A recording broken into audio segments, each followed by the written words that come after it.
Olá, estamos começando mais um episódio do Pode Crer, o podcast do Centro Universitário da Amazônia. E hoje estou recebendo o professor Randolfo Coelho, que é coordenador do curso de farmácia aqui da UniAsamaz. É a primeira vez, né, professor, que o senhor está participando aqui do Pode Crer. Primeiramente, obrigado aí por ter aceitado o nosso convite, né? É um prazer lhe receber aqui e a gente conversar um pouquinho sobre os diversos ramos de atuação do farmacêutico, porque existe aquele mito, né, professor, de que o farmacêutico só trabalha atrás de um balcão de Exato. farmácia, né? E não é verdade, né, professor? Então, a gente vai ter uma conversa aqui super interessante com o nosso coordenador do curso de farmácia, para a gente mostrar esses diversos ramos de atuação para o profissional farmacêutico. Então, professor, muito obrigado, seja muito bem-vindo. É um prazer lhe receber aqui. Obrigado, professor Rafael, obrigado à equipe do podcast. Eu estava ansioso por participar, já era um admirador do Telespectador. projeto, um telespectador, já antes até de entrar para a coordenação, eu gostava muito da parte descontraída, né, que esse programa traz e leva informação para quem já estuda aqui ou deseja alguma profissão cujo curso de graduação existe aqui. Então se você, né, que é aluno de farmácia, certamente está prestigiando aqui esse episódio, ou se pensa em fazer farmácia, né, hoje vai tirar muitas dúvidas aqui, né, Exatamente. professor? Especialmente, professor Randolfo, né, eu até queria que o senhor começasse esse nosso bate-papo destacando isso, que o curso aqui de farmácia da UniAsamaz, ele é um dos mais prestigiados da nossa Sim. cidade, né? Não é à toa, né? Não sei se você que está nos assistindo sabe, mas o nosso reitor é Sim. farmacêutico, Sim, né? sim. O professor Reinaldo Gonçalves, ele é farmacêutico. Então, o curso de farmácia aqui é um grande referência da nossa cidade. Ao que o senhor atribui essa nossa grande atuação, né, do curso de farmácia na cidade de Belém? Quais são os diferenciais do curso, pessoal novo, que faz com que muitas pessoas busquem a UniAsamaz para cursar farmácia? Sem dúvida. A tradição do curso de farmácia é muito forte na Examaz. Ainda a Examaz na época, né? Foi um dos primeiros cursos que nasceram com a própria instituição. O professor Reinaldo é praticamente um contemporâneo de faculdade, é um grande amigo e que soube reconhecer também a importância, junto com a família, em implantar um curso da área de saúde que presta um serviço à sociedade muito importante, tanto em iniciativa privada quanto no Sistema Único de Saúde. O farmacêutico hoje ele tem um papel muito importante. Eu acho que a UniAsamaz hoje consegue agregar nesse curso qualidade, prática e teoria. Eu acho que esses fatores é que contribuem para ser um curso muito tradicional mesmo. E aí, professor, então eu queria lhe perguntar, né, se realmente é um mito isso, aquilo que eu apresentei no início do nosso bate-papo, de que o farmacêutico só trabalha em farmácia, atrás de um balcão, atendendo o cliente. Quais seriam, então, as principais áreas, né, que hoje se apresentam aí a um profissional formado em farmácia? Olha, há alguns anos, e eu ainda fiz parte desse tipo de ensino, né, na minha formação, você tinha praticamente duas áreas apenas de atuação. O farmacêutico terminava, se tornava bioquímico e ia para um laboratório de análises clínicas fazer diagnóstico, fazer exames, enfim, como ainda existe hoje. Ou ia realmente para um balcão de farmácia fazer o seu atendimento, ainda no desenho antigo de farmácia como era, que não existiam redes, enfim, era o atendente, o farmacêutico e, ponto final, praticamente uma dispensação de medicamentos. Hoje são mais de 135 áreas homologadas. 135. Exatamente, várias opções, onde farmácia comunitária, que é essa da farmácia que a gente vê nas ruas, Sim. é uma delas apenas. Hoje você tem bromatologia, você tem perícia criminal na área da segurança pública, você tem tricologia para a questão da saúde capilar das pessoas, você tem estética, cosmetologia. Então, são 135 atividades que o farmacêutico pode escolher e fazer, evidentemente, um curso de pós-graduação. O ensino ele mudou muito. No início da década dos anos 2000, o ensino passou a ser chamado generalista. Ou seja, o farmacêutico faz a sua graduação, consegue enxergar de forma superficial todas essas áreas para que depois da graduação ele possa se especializar. Então são 135 áreas. A gente costuma dizer, né? O senhor sabe que eu sou do direito, né? Sim. A gente costuma também dizer no direito, quando o aluno começa o curso, o direito tem um leque de oportunidades. Mas não só também no direito. O senhor acabou de me falar que são 135 oportunidades, né? Para que aquele profissional verifique aquilo que mais lhe agrada, ou uma área que, ao seu ver, seja mais promissora, né? E, professor, uma curiosidade, o senhor saberia me citar algumas áreas menos conhecidas, né? Por exemplo, o senhor falou da tricologia, né? Eu não saberia, né? E quais outras áreas assim que são menos difundidas, menos conhecidas, que talvez o nosso público aí fique curioso, né? A parte de produções de gases medicinais, né? A parte de estudos em plantas hoje que ainda são vistas com certo preconceito, por exemplo, o estudo da cannabis hoje, né? Que é essa polêmica, até Sim. quando a cannabis pode ser legalizada, quais os países, enfim. Essa avaliação é a produção de drogas avaliadas a partir dessas, então, ilícitas, ilegais até hoje, transformadas em medicamentos. Quem faz isso hoje é o farmacêutico. A área medicinal em geral, a parte nuclear, né? Desenvolvimento de medicamentos quimioterápicos no tratamento de câncer, a fórmula que se faz daqueles medicamentos que a pessoa está fazendo o tratamento, enfim, quem produz isso em laboratório é o farmacêutico, né? A área da perícia criminal mesmo, ainda muito pouco conhecida. Que o né? senhor, inclusive, é perito, Sim, né? sim, que atua na justiça, promovendo justiça, entre um inquérito policial e até o julgamento, né, do réu, ou seja, enfim, pela justiça, a construção da prova ali, onde a gente vê isso muito nos seriados americanos. Sim, Esse CSI da vida, né, que as pessoas assistem. é uma área interessante. Certamente muita Exatamente. gente acho que já se Isso. imaginou aí, né? Nesse CSI, como o senhor falou aí. Então, o farmacêutico também está Sim. inserido nesse... Das várias formações que o perito criminal hoje atua, as maiores quantidades de peritos criminais do Brasil estão entre os três, né?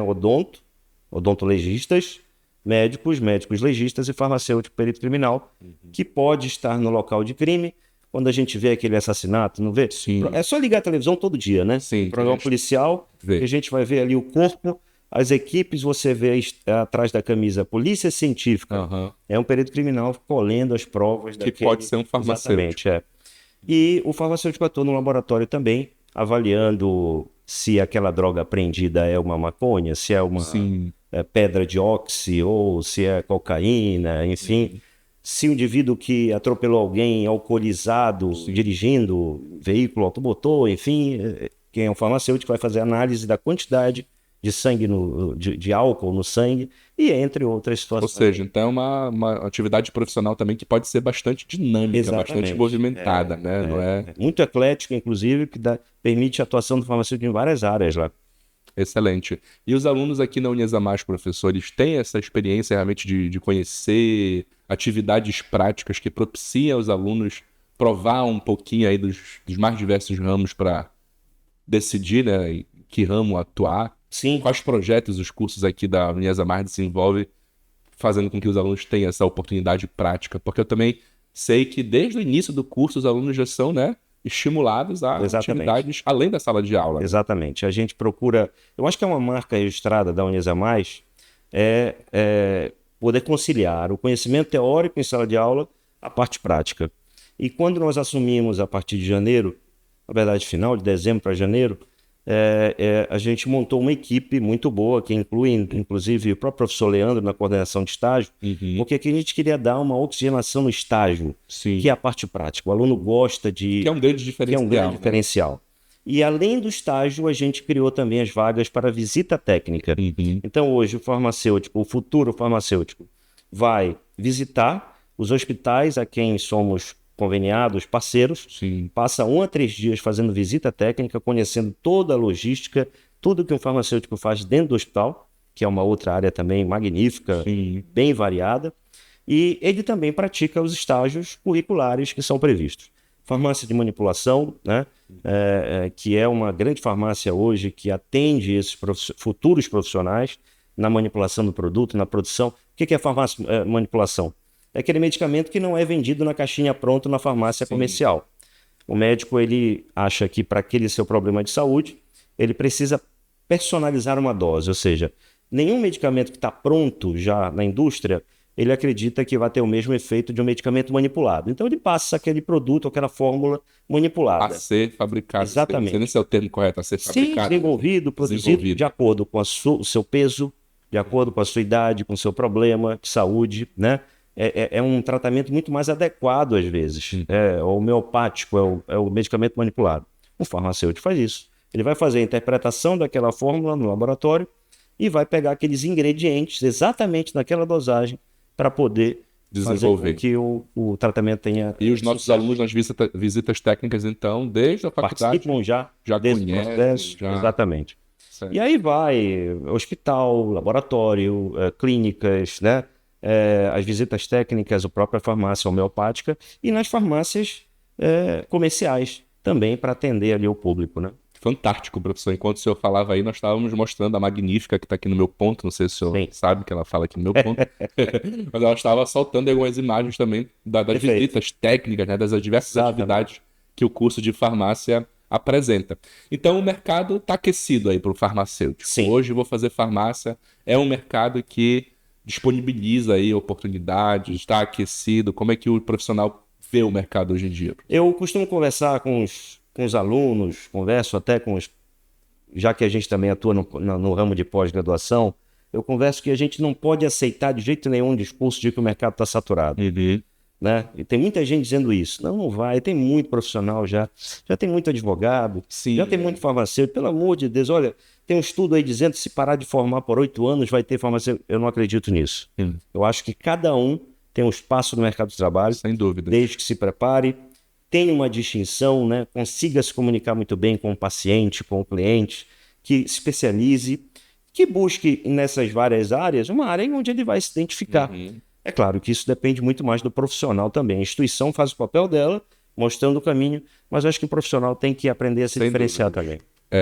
Eu acho que o mercado está sempre querendo profissionais bem capacitados, Sim. né? Dedicados, enfim, isso em qualquer área. Quanto mais o tempo avança, mais Claro. exige qualidade, né, dos profissionais nas mais diversas áreas lá. E o senhor me falava uma vez, a gente conversando aqui pelos bastidores, professor Randolfo, o senhor me falou também que o curso de farmácia também tem aquela pegada muito de estimular o empreendedorismo, né, Sim. dos nossos alunos.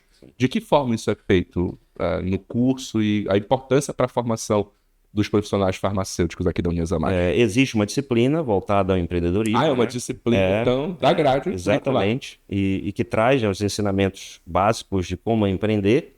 E é claro que aí, na própria visita técnica, no próprio estágio, o farmacêutico observa aquele outro farmacêutico que é dono do estabelecimento, faz o estudo de farmacoeconomia para saber dos custos, do investimento, se vale realmente a pena.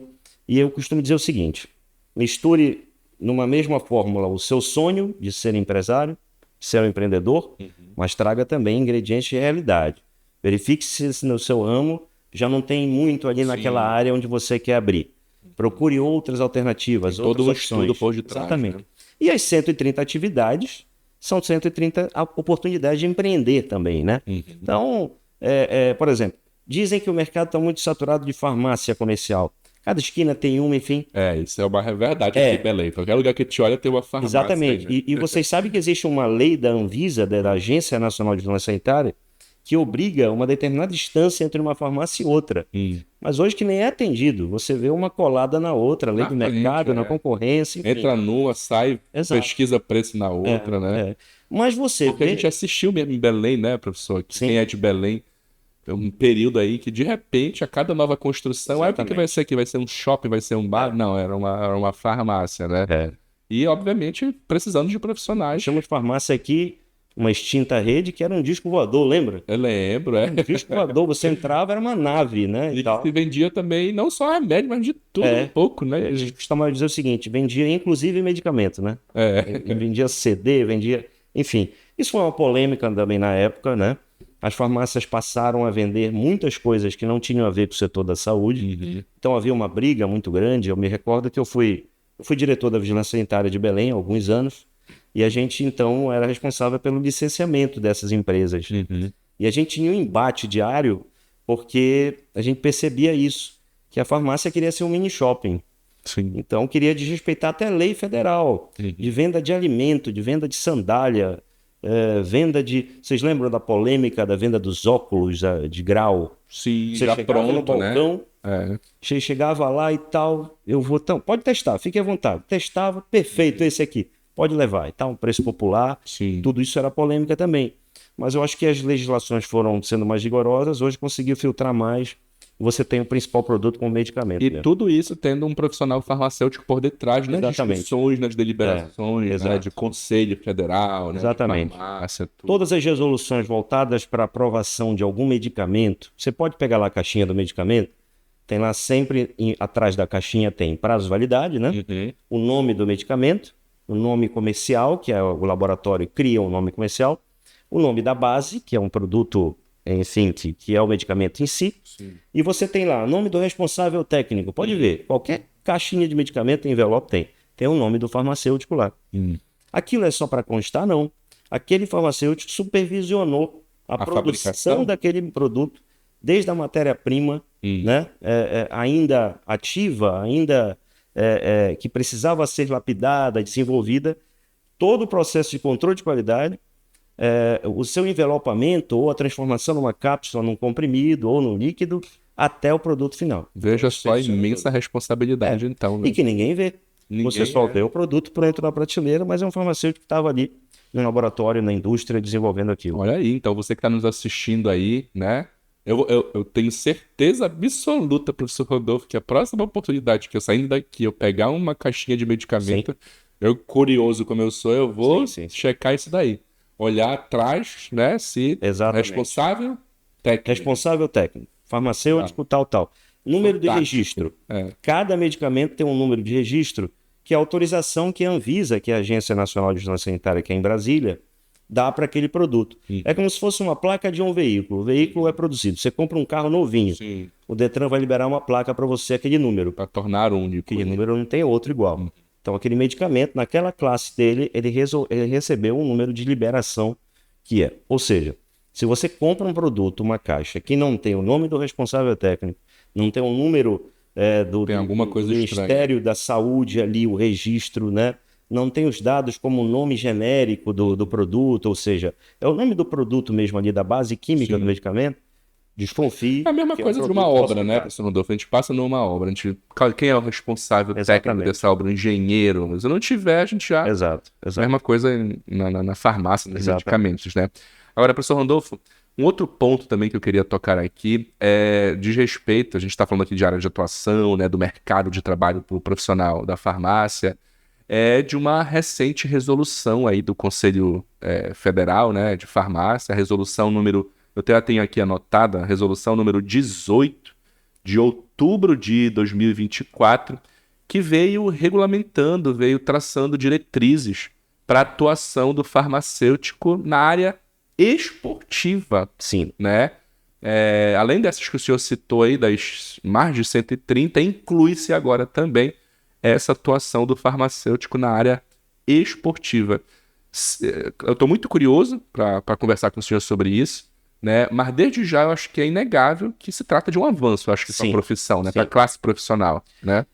No mundo hoje, onde a gente tem uma venda, às vezes até exagerada, de suplementos, né, de vitaminas para as pessoas que praticam esporte, e a gente observa muito, às vezes, isso de forma deliberada e sem nenhum tipo de fiscalização ou supervisão, e que se torna até perigoso. Por exemplo, quando a gente fazia fiscalizações aqui de medicamentos, a gente contava com o apoio da polícia, enfim, e ia nessas áreas de Belém, da Grande Belém, para fazer fiscalização em academias, né, que se pratica o esporte, pratica sua atividade física, e em farmácias clandestinas.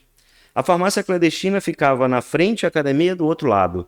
E você pegava na farmácia que trabalhava em conluio ali, parceria com a academia, medicamentos de uso cavalar para aplicação nas pessoas, ou seja, para ganho de massa muscular. Meu Deus. Ou seja, extremamente cancerígeno, podendo causar ali uma parada cardíaca. Sim. E são mortes que não são registradas, porque como é tudo clandestino, ninguém vai dizer, olha, ele morreu porque ele usou aquele produto, enfim. Então, com esse uso discriminado, né, a sede imensa das pessoas em esteticamente estarem bem apresentadas, né, musculosas, enfim, esse mercado ele foi se descontrolando. Então, houve a necessidade também de ter um profissional que supervisionasse tanto a venda, tanto a avaliação, a consulta, ou seja, orientando essas pessoas que praticam esporte quanto ao uso de um medicamento, de um suplemento, né? Essa resolução aqui, eu até anotei aqui, prof, para a gente poder verificar, né? Ela autoriza, né, o farmacêutico a trabalhar em avaliações de composição corporal, prescrição de suplementos, trabalhar com controle antidoping. Aí, como o senhor falava aqui, atuar em academias, clubes. É uma verdadeira revolução, né? Sim. Para a profissão aí. E mais uma área para que os colegas assumam esses papéis. Porque A gente libera uma resolução, o Conselho Federal tem um papel importantíssimo nisso. Ele libera uma resolução, mas às vezes você não tem uma demanda para isso. E as pessoas nem sabem, Nem às sabem, vezes, né? nem Como sabem. pode atuar, como pode... E olha a capacidade de adesão de pacientes que um consultório farmacêutico nesse sentido teria. Sim. Imagine, né? É um público esportista que pratica esporte, que não sabe o quanto ele deve tomar daquela vitamina, que um amigo disse que se aplica em casa, né? Das populares chamadas bombas, lembra? Sim, Você sim. usa bomba, lembra disso? Você usa bomba, né? O braço grosso e tal. O que é isso? São medicamentos complexos vitamínicos utilizados de forma clandestina que, tudo bem, inflamam a musculatura e a inflamação que produz a dilatação do músculo, né?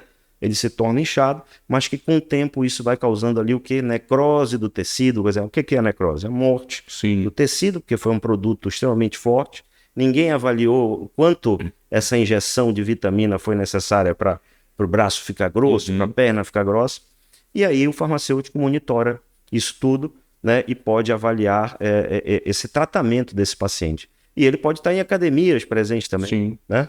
Não só no consultório, na farmácia, enfim. Então, e ainda mais nos dias de hoje, né, professor Randolfo, em que a gente tem uma busca cada vez mais pela estética, né, pelo corpo, né, enfim, eu acho que o farmacêutico também atuando nesse ciclo aí esportivo para trazer mais, né, melhoria, não só para a profissão, mas também para a saúde, né, da coletividade. O Uniasamais tem uma pós-graduação estética também, onde é bastante eclética, você pode ter ali vários profissionais, né?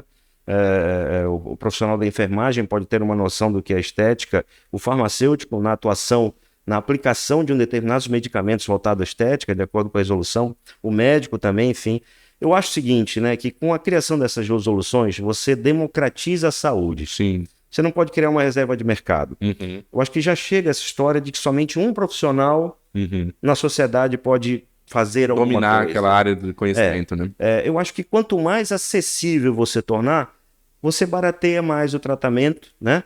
Lembra quando estética era visto como algo só milionários poderiam fazer? Sim. Só milionário a pessoa tinha que vender um carro ou financiar, enfim. Para poder fazer um procedimento. Hoje você já faz uma aplicação de um determinado mas isso, claro, sempre buscando aqueles profissionais legais, devidamente regulamentados, né, capacitados, que venham de uma formação, né? Exatamente. E o que é legal também aqui na Uniasamais, professor Randolfo, é que, por exemplo, além de o curso de farmácia aqui, né, de grande, né, autoridade aqui na nossa cidade, é que nós temos uma gama hoje em dia completíssima de cursos de saúde, né? Sim. A Uniasamais hoje, mais recentemente, entrou aí no nosso catálogo, né, de cursos de medicina, mas também a gente tem, por exemplo, nutrição, a gente tem biomedicina, enfermagem e educação física, que eu acho que seria um importantíssimo bate-papo aí, né, agora com essa resolução do curso de farmácia, com a galera de educação física. Acho que é uma pegada aqui muito importante que a gente tem dessas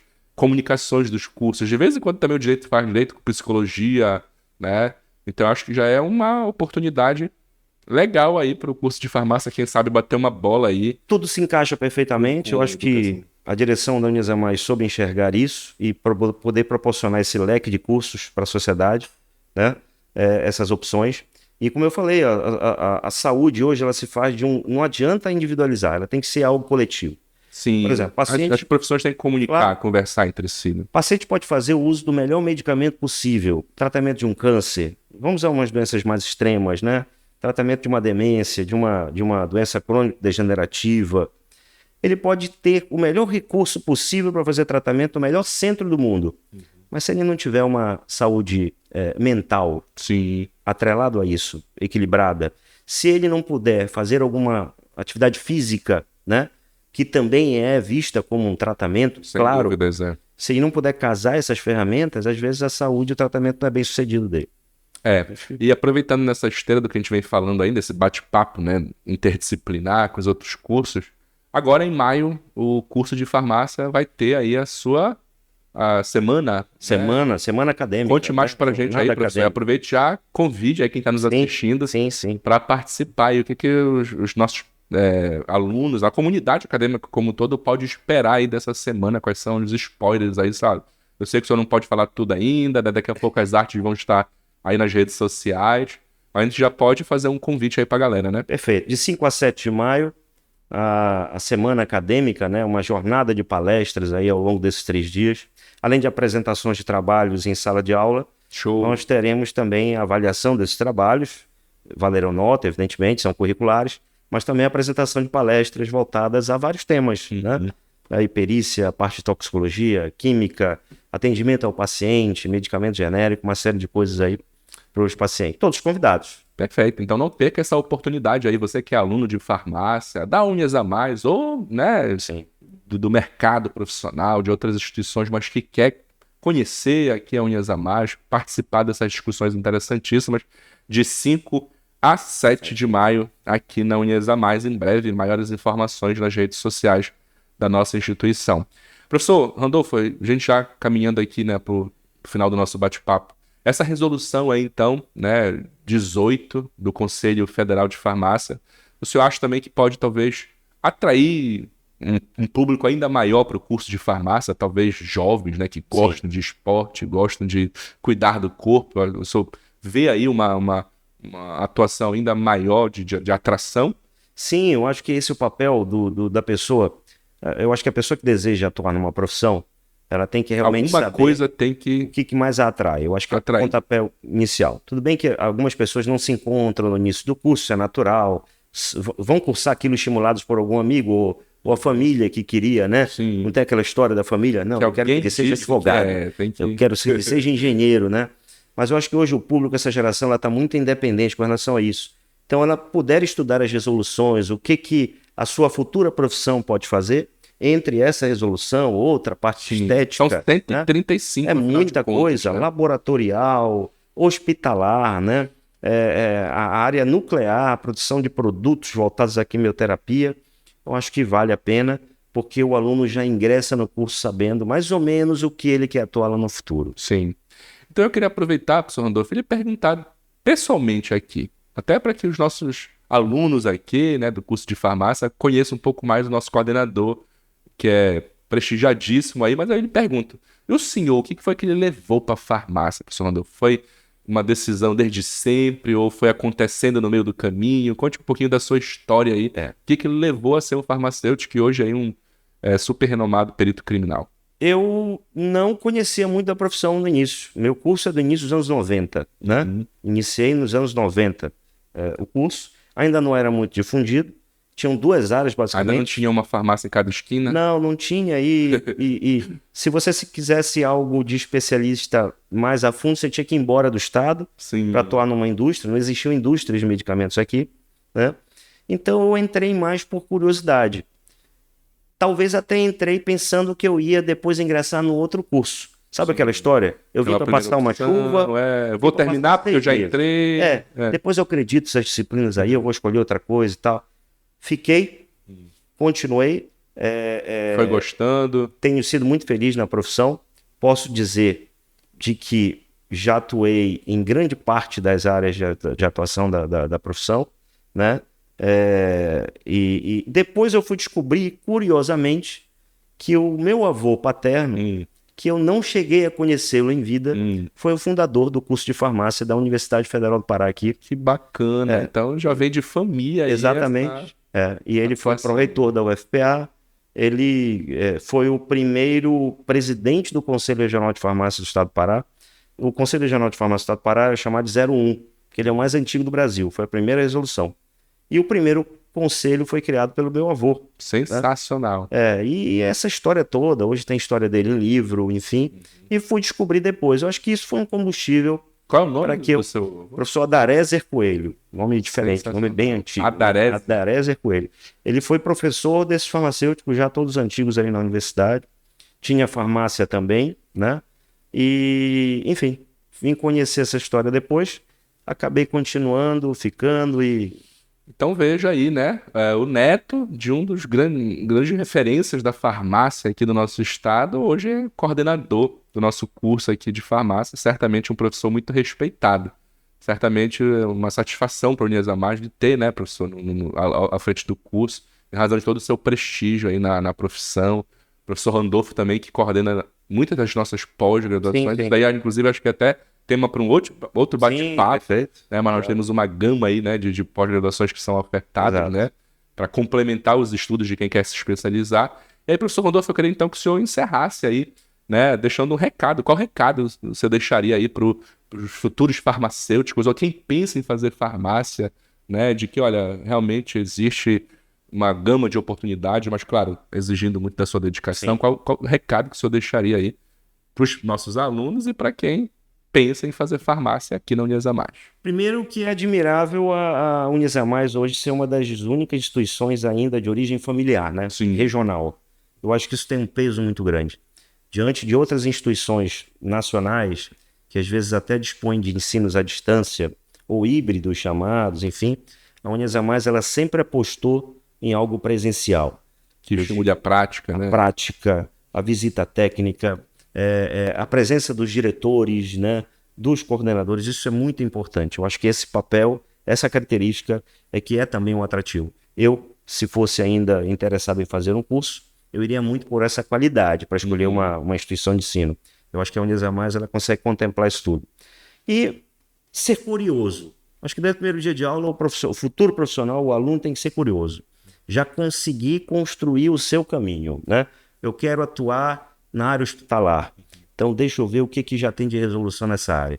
Eu quero ir para a parte esportiva. Sim. Então, qual é o professor que eu posso tirar alguma dúvida? Já encaminhar o meu TCC nesse sentido, né? Uma monografia, enfim. Complementar, né? Com palestras, Exatamente. Seminários, semanas acadêmicas. Isso. E a Uniasamais ela é muito democrática, né? Os eventos dela sempre são abertos. Sim. Seja de quem for, de outra instituição, venha assistir. É gratuito. Isso serve também para mostrar a qualidade de ensino aqui.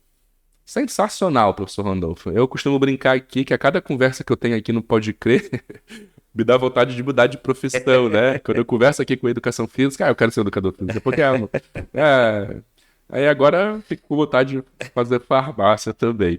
É bem-vindo, é só aproveitar o processo seletivo, tá bem-vindo. Já entra aí, já vira aluno também. Além de professor, já vira aluno aqui na nossa Uniasamais, o Centro Universitário orgulhosamente da Amazônia. Mas olha, eu vou dar uma rasgada de seda aqui. Eu acho admirável o trabalho do direito, né? Sim. O seu trabalho também, o próprio esse projeto aqui do podcast é um trabalho muito legal que leva de forma descontraída conhecimento a quem nem é da casa ainda, mas que quer saber sobre os cursos. Quer dizer, uma entrevista dessa pode decidir o futuro profissional de alguém. Não tenha dúvida. Tá assistindo, acho que esse é o propósito.